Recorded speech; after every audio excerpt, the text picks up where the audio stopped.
Hi everyone, welcome back to Dr. Nishtha's YouTube channel. And today we will be studying about chapter number second in polity, that is about rights in the Indian Constitution. So in the part 3 of Indian Constitution, it has been mentioned the fundamental rights and it also mentions the limits on these rights. So we will start with a story.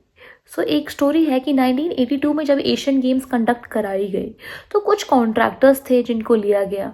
वो contractors ने उन्होंने हमारे flyovers बनवाए, stadiums बनवाई, उन्होंने बहुत सारे construction workers को रखा, पर उन्हें वेजेस कितना दिया? They were paid wages less than the minimum wages that was decided by the government. फिर एक सोशल साइंटिस्ट की टीम आई, उन्होंने पिटिशन फाइल की सुप्रीम कोर्ट को दी कि जो हमारे वर्कर्स थे, कंस्ट्रक्शन वर्कर्स, उनके फंडामेंटल राइट अगेंस्ट वायलेशन को वायलेट किया गया है। एंड नाउ जो हमारा कॉन्स्टिट्यूशन है वो हमें फंडामेंटल राइट्स देती हैं और ये चीज़ चैलेंज हुई कोर्ट में और हमारे जो वर्कर्स थे उनको राइटफुल वेजेस मिले। So the constitution gives every citizen the right to life and liberty, the right to fundamental right against exploitation, और सबको fair speedy trial मिलना चाहिए। Now we will talk about Bill of Rights. तो Bill of Rights क्या है? A list of rights is mentioned in the Constitution और and what does it do? ये prohibit करती है गवर्नमेंट को कि किसी भी इंडिविजुअल के राइट के अगेंस्ट आप कोई भी कार्रवाई नहीं कर सकते हैं, आप उनके राइट्स को वायलेट नहीं कर सकते हैं। अगर देखा जाए fundamental right in the Indian constitution तो उसमें मोतीलाल नेहरू कमेटी थी जिन्होंने बिल ऑफ राइट्स को डिमांड किया था 1928 में। Before freedom itself Motilal Nehru ने डिमांड कर दिया था बिल ऑफ राइट्स। कुछ ऑर्डिनरी राइट्स भी होते हैं। जो ऑर्डिनरी राइट्स होते हैं वो ordinary process of law making से बनते हैं and they can be changed by legislature, that is the very important thing. And fundamental rights तभी चेंज होंगे जब कॉन्स्टिट्यूशन में अमेंडमेंट होगी। फिर हम इस चैप्टर में ये भी जानेंगे कि जो जुडिशियरी है उन पे पावर्स है और जुडिशियरी की रिस्पॉन्सिबिलिटी भी है to protect our fundamental rights. अगर बिल ऑफ राइट्स की बात करें साउथ अफ्रीकन कॉन्स्टिट्यूशन में तो 1996 के दिसंबर में साउथ अफ्रीका की कॉन्स्टिट्यूशन जो थी वो बनी थी, इनॉग्रेट हुई थी और अथीस्ट गवर्नमेंट थी वहाँ पे। तो वो अथीस्ट गवर्नमेंट जब डिसोल्यूट हुई, हटी, तब भी वहाँ पे एक थ्रेट था सिविल वॉर के लिए। तो उसी मोमेंट से एक कॉन्स्टिट्यूशन निकला जिसने फॉरबिड किया discrimination against race, discrimination against caste, gender, age, education, anything. और एक स्पेशल कॉन्स्टिट्यूशनल कोर्ट इन्फोर्स की गई जो कि हमारे साउथ अफ्रीका के लोगों के राइट्स को प्रोटेक्ट करती। और कुछ जो राइट्स हैं वहाँ पे मैं आपको राइट्स याद कराने के तरीके बताऊंगी कि एक स्टोरी से बनाऊंगी। So you will have to learn it that way कि एक लेबर है, एक लेबर को काम करने के लिए हेल्दी इन्वायरमेंट चाहिए और हम एक लेबर है तो क्या हुआ, हम उसकी डिग्निटी और प्रिवेसी मेंटेन करनी चाहिए। तो right to dignity, right to privacy, right to fair labour practices and right to healthy environment, की 4 चीज़ें होगी। अब लेबर घर जाएगा तो उसे घर की ज़रूरत होगी, छत की ज़रूरत होगी, हाउसिंग की ज़रूरत होगी, फूड की ज़रूरत होगी, वाटर की ज़रूरत होगी, हेल्थ केयर की ज़रूरत होगी। और अगर वो किसी घर में रहेगा तो उसे सोशल सिक्योरिटी की भी ज़रूरत होगी। So right to educate housing, right to educate health care, food, water and social security. अगर वो घर में रहेंगे तो उनके बच्चे भी होंगे, तो जो उनके बच्चों के राइट्स हैं उसके लिए भी right to basic higher education. अब बच्चे हैं तो बच्चे पढ़ेंगे हायर एजुकेशन में, तो right to basic and higher education भी मैंशनड है उनकी कॉन्स्टिट्यूशन में।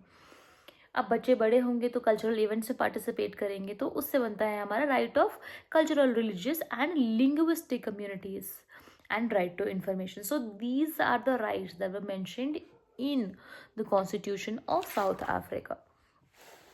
एग्जीक्यूटिव और लेजिस्लेटिव एक्शंस जो है ये, इनके एक्शंस को जुडिशियरी इलीगल कंसिडर कर सकती है अगर वो पाई गई unreasonable.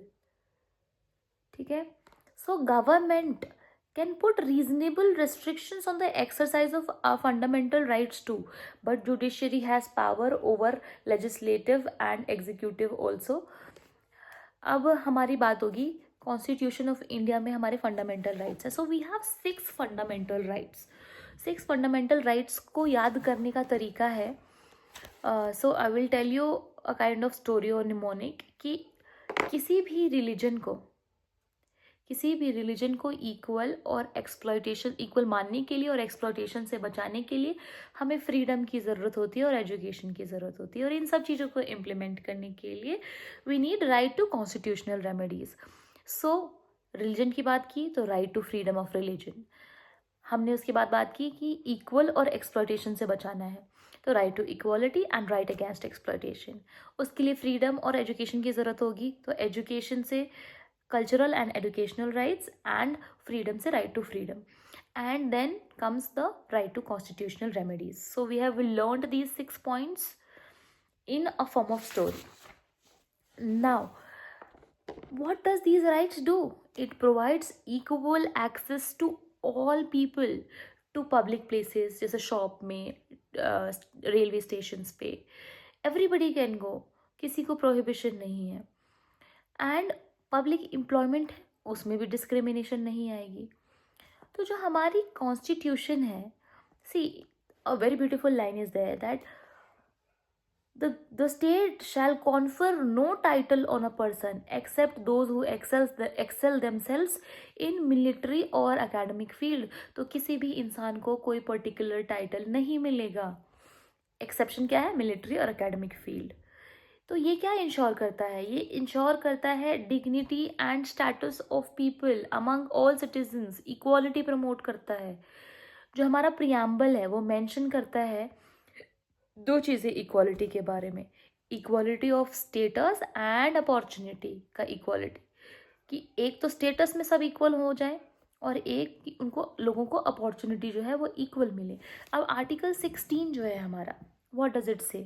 Article 16 fourth paragraph says that nothing in this article shall prevent the state from making any provision for the reservation of appointments or posts in favor of backward class of citizen which in the opinion of state is not adequately represented in the services under the state. ये कहता है कि जो भी minorities हैं, जो भी backward classes हैं, जिनको अच्छी रिप्रेजेंटेशन नहीं मिली है, तो कोई भी ऐसी चीज़ नहीं है जो प्रिवेंट कर सकती है स्टेट को कि वो प्रोविज़न ना करें उसके लिए. तो मतलब बैकवर्ड क्लासेस को बढ़ाना है, उनके लिए प्रोविजंस करना है. ऐसी कोई भी चीज़ नहीं है जो स्टेट को रेस्ट्रिक्ट करेगी अगर वो प्रोवाइड कर रहे हैं बैकवर्ड क्लासेस के लिए. तो सो द कॉन्स्टिट्यूशन जो है वो क्लैरिफाई करती है दैट गवर्नमेंट जो है इम्प्लीमेंट करती है, स्पेशल स्कीम्स इम्प्लीमेंट कर सकती है, मेजर्स कर सकती है, जैसे कि बच्चों की पढ़ाई, वुमेन का एजुकेशन, वुमेन का personal hygiene care, socially educationally backward classes के लिए वो प्रोविजंस बना सकती है, स्कीम्स बना सकती है, रिजर्वेशंस दे सकती है जॉब में और एडमिशन्स में. Now when we talk about article 21, so article 21 tells about protection of life and personal liberty. तो हमारा लाइफ भी बहुत इंपॉर्टेंट है, हमारी फ्रीडम भी बहुत इंपॉर्टेंट है. तो इसके बारे में आर्टिकल 21 बात करता है.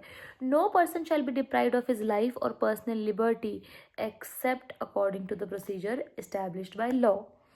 अब राइट टू फ्रीडम की अगर बात करें तो फ्रीडम में क्या आता है? हम थॉट, एक्सप्रेशंस, एक्शंस, इन सब को परफॉर्म करने के लिए हम फ्री हैं. Freedom is defined in such a manner that every person will enjoy his or her freedom without threatening the freedom of others. So this is such a beautiful line कि हम freedom exercise करें, लेकिन freedom वो है जो हम exercise करें और दूसरे की freedom को हम threaten नहीं कर रहे हों. तो वो हुई actual freedom of a country without endangering, और हमने law और order को भी endanger नहीं किया हुआ हो. अब अगर बात करते हैं लाइफ और पर्सनल लिबर्टी की बात करते हैं, दैट आर्टिकल 21 में जो हमने पढ़ी थी, दैट इज कोई भी अरेस्ट नहीं किया जा सकता है without being given the grounds for arrest. अगर अरेस्टेड पर्सन जो है उसे कोई अरेस्ट कर लेता है तो उसके पास चॉइस है कि वो डिफेंड कर सकता है अपने आप को और एक लॉयर रख सकता है अपने चॉइस की। और ये मैंडेटरी है पुलिस के लिए कि if police by any chance arrest करके एक पर्सन को लाती है तो उसे 24 आवर्स के अंदर मजिस्ट्रेट के पास ले जाया जाए और मजिस्ट्रेट डिसाइड करेगा कि ये अरेस्ट जो था वो जस्टिफाइड था या नहीं था। जो सुप्रीम कोर्ट है, it includes right to live with human dignity free from exploitation. The court has held that the right to shelter and livelihood is also included. So now we will talk about preventive detention. It means कि government अगर feel करती है कि एक person जो है वो threat है हमारी गवर्नमेंट के लिए, हमारे लॉ एंड ऑर्डर के लिए, पीस के लिए, सिक्योरिटी ऑफ नेशन के लिए, उस पर्सन को वो डिटेन भी कर सकती है, अरेस्ट भी कर सकती है। दिस प्रिवेंटिव डिटेंशन, ये जो प्रिवेंटिव डिटेंशन है ये सिर्फ 3 मंथ्स के लिए होता है। आफ्टर 3 मंथ्स उसको एडवाइजरी बोर्ड के सामने लाया जाएगा उस पर्सन को और उस केस को रिव्यू किया जाएगा। और ये क्यों होते हैं? ये हमारे एंटी सोशल एलिमेंट्स को रिमूव करने के लिए ये प्रावधान दिया गया है। Now when we will talk about other freedoms like right to freedom of speech, expression, तो ये they are subjected to restrictions, but what kind of restrictions? Like public order maintain होना चाहिए, पीस मेंटेन होना चाहिए, morality maintain होनी चाहिए। किसी भी फ्रीडम ऑफ स्पीच है तो इसका मतलब ये नहीं कि हम कुछ भी गलत बोल दें। Freedom is freedom to assemble, ये भी एक बहुत पीसफुली इसको एक्सरसाइज करने की ज़रूरत है। पॉलिसी है गवर्नमेंट की कि अगर 5 और मोर पर्सन से ज़्यादा हैं और वो किसी गलत एक्शंस में है तो उसको भी अनलॉफुल मान सकते हैं। तो जो भी हमारी पब्लिक मीटिंग्स होती हैं, आजकल के जो यूट्यूबर्स होते हैं वो फैन मीटअप करते हैं, जो भी करते हैं, तो it should be peaceful, it should not disturb the law and order of the country, तभी वो मिल सकते हैं। वरना उनको अरेस्ट करने के लिए गवर्नमेंट कभी भी अरेस्ट कर सकती है। पर इसका एक ड्रॉबैक भी है कि जो जेन्युइन प्रोटेस्ट है against the act of policy of government, अगर गवर्नमेंट ही गलत है और जेन्युइन प्रोटेस्ट है पब्लिक का, तो उसको भी डिनाई कर सकती है गवर्नमेंट। अब हम बात कर सकते हैं राइट ऑफ अक्यूज्ड की। तो राइट्स ऑफ अक्यूज पर्सन की, जो पर्सन है जो अक्यूज है वेरियस ऑफेंसेस के लिए, उसको भी सफिशिएंट प्रोटेक्शन मिलनी चाहिए। And no one is guilty unless the court has found that person guilty of an offense. वो तब तक गिल्टी नहीं है जब तक कोर्ट उसको गिल्टी नहीं बोल देता। नाउ अक्यूज्ड और person of any crime should get adequate, उसको एडिक्वेट अपॉर्चुनिटी मिलनी चाहिए अपने आप को डिफेंड करने की। फेयर ट्रायल होना चाहिए कोर्ट्स में।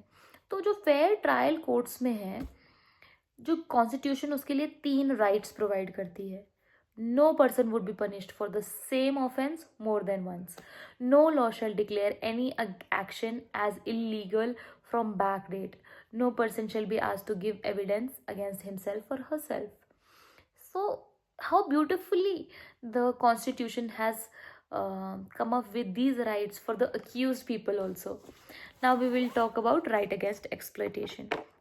तो पहले बहुत फोर्स्ड लेबर होता था, एक्सप्लॉयटेशन होती थी, until government was very rigid in the implementation of such laws। तब हमारी स्लेवरी ख़त्म हो चुकी है, फोर्स्ड लेबर धीरे धीरे ख़त्म हो रहा है।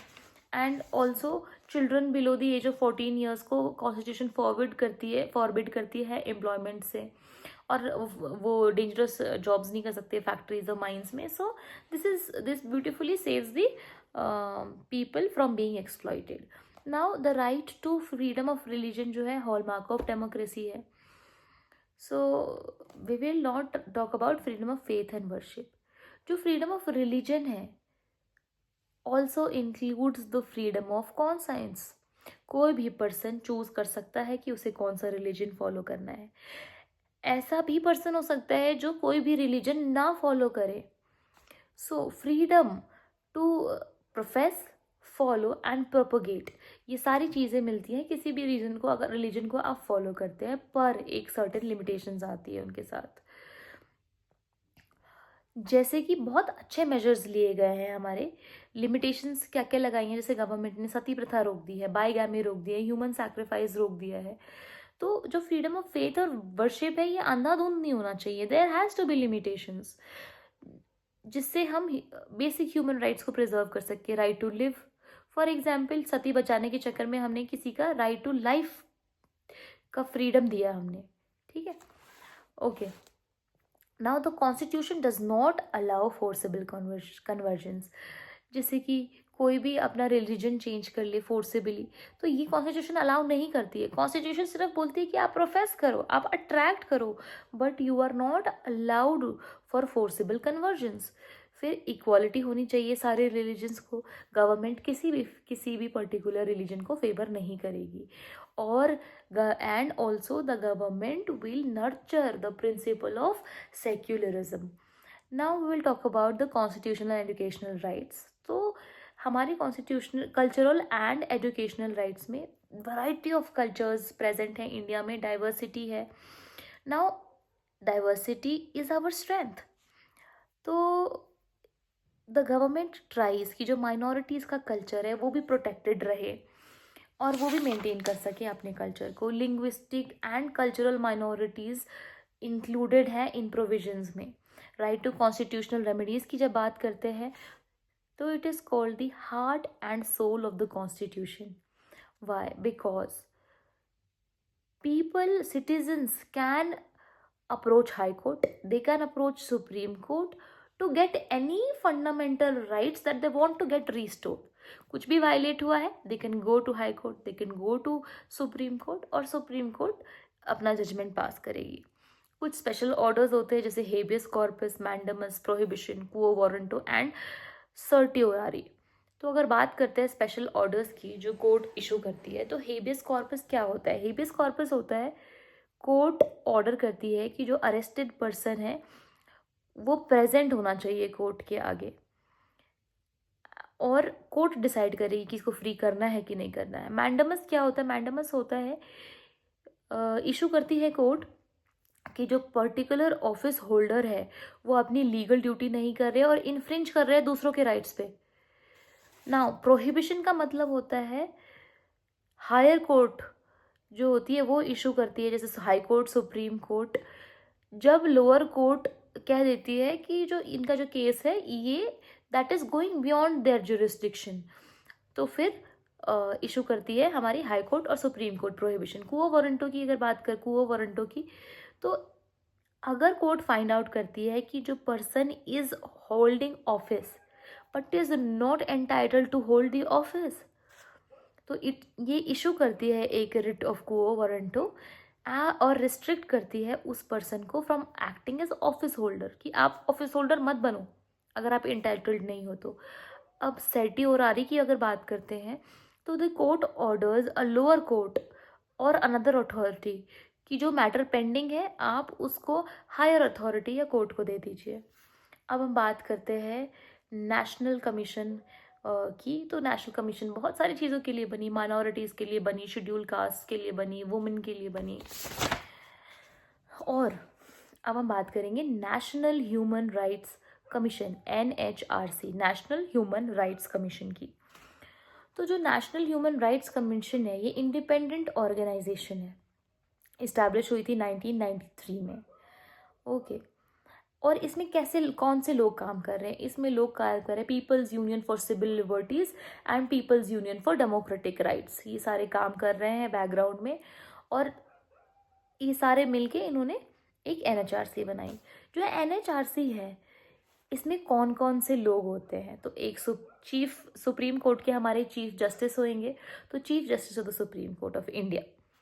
एक फॉर्मर जज होएगा सुप्रीम कोर्ट का, फॉर्मर एक चीफ जस्टिस होगा हाई कोर्ट का, और 2 अदर मेंबर्स होंगे जिनको नॉलेज हो और प्रैक्टिकल एक्सपीरियंस हो बेसिक ह्यूमन राइट्स के बारे में।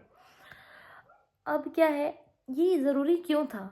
सबसे सिग्निफिकेंट रोल इसने 2 जगह प्ले किया था। एक तो पंजाब में जो यूथ गायब हो रहे थे, disappearance of youth in Punjab, तो इसमें इसने सिग्निफिकेंट इंटरवेंशन किया था।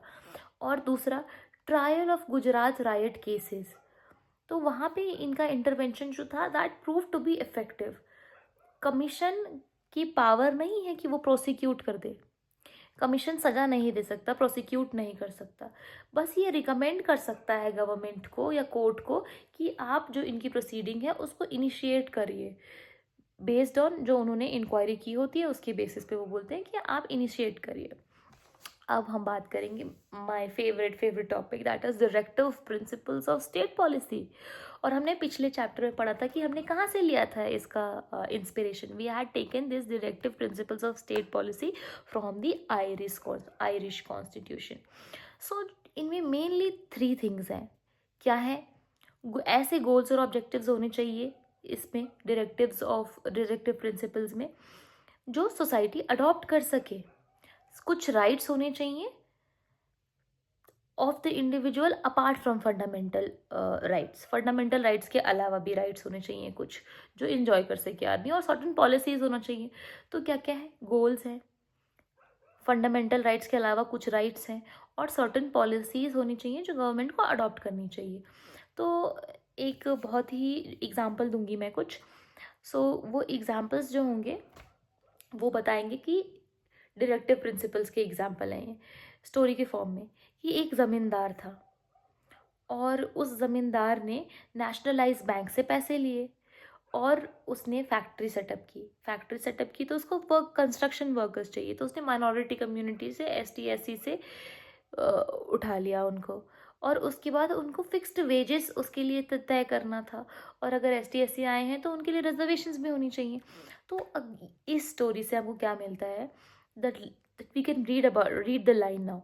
They passed several zamindari abolition bills, nationalized banks, enacted numerous factory laws, fixed minimum wage, cottage and small industries were promoted, and provisions for reservation for the upliftment of scheduled castes and scheduled tribes were made in these directive principles. So इस story के through you can learn these points. Now we will talk about very important thing, that directive principles के goals होते हैं, policy होती है और rights होते हैं। ठीक है, तो 3 गोल्स होते हैं। पहला, सोशल, इकोनॉमिक और पॉलिटिकल जस्टिस चाहिए। तो इससे क्या होगा? इससे वेलफेयर ऑफ पीपल होगा। दूसरा, कि इक्विटेबल डिस्ट्रीब्यूशन ऑफ रिसोर्सेज होना चाहिए। उससे क्या होगा? स्टैंडर्ड ऑफ लिविंग इंक्रीज हो जाएगी, raising the standard of living. Third क्या होगा? कि हमें इंटरनेशनल पीस मेंटेन करना है, promotion of international peace. Policies 5 हैं। अगर 5 पॉलिसीज़ को हम स्टोरी के फॉर्म में याद करेंगे कि विलेज में पंचायत होता है, विलेज में गाय होती हैं जिनको स्लॉटर नहीं कर सकते, और विलेज के जो लोग अगर उद्योग को स्टार्ट करते हैं तो कॉटेज इंडस्ट्री बोली जाएगी, और वहाँ पे लोग अगर ड्रिंक करते हैं तो अल्कोहल, और एक यूनिफॉर्म सिविल कोड है जो ऐड करना है। तो पॉलिसीज़ क्या है? एक यूनिफॉर्म सिविल कोड, दूसरा है prohibition of consumption of alcoholic liquor, promotion of cottage industries, prevention of slaughter of useful cattle, promotion of village panchayats. तो ये याद हो गया। अब नाउ नॉन जस्टिसेबल राइट्स की अगर बात करते हैं तो वो भी एक फॉर्म में याद करेंगे कि तीन जो राइट्स हैं, that is related to work. Simple, right to work. अब वर्क किया है तो इक्वल वर्क होना चाहिए, equal pay for equal work for man and woman. Third, कि राइट अगेंस्ट इकोनॉमिक एक्सप्लॉटेशन, और अगर कोई वर्क कर रहा होता तो क्यों कर रहा होता है? एडिक्वेट लाइवलीहुड के लिए। So fourth is adequate livelihood, and the fifth is livelihood से क्या बेनिफिट होगा? अर्ली चाइल्डहुड केयर होगा, and education to children below the age of 6 years. So this is how we have learned all the 5 points in the non justiciable rights. अब बात करते हैं fundamental duties of citizens की। तो 1976 में 42nd amendment आया। 42nd amendment में क्या था? It was duties of fundamental duties of citizens were mentioned. उसमें 10 ड्यूटीज इन्यूमरेटेड थी। एज सिटीजन्स हमको अवॉइड करना चाहिए कॉन्स्टिट्यूशन को, डिफेंड करना चाहिए हमारी कंट्री को, हार्मनी प्रमोट करना चाहिए। तो ये सारी पॉइंट्स थी। और inclusion of fundamental duties has not change the status of fundamental rights. ऐसा नहीं है कि अगर किसी ने ये फंडामेंटल ड्यूटीज नहीं निभाई तो उनको फंडामेंटल राइट्स नहीं मिलेंगे। सो फंडामेंटल राइट्स जो है वो अपने स्टैंड पे अभी भी है। Now we will talk about right to property.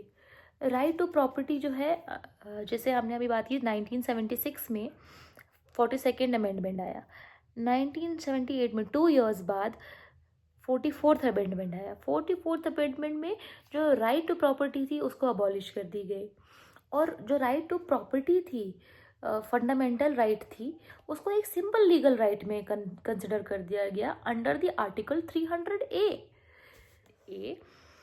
We come to an end of this chapter where we learned about our rights, directive principles of the state policy.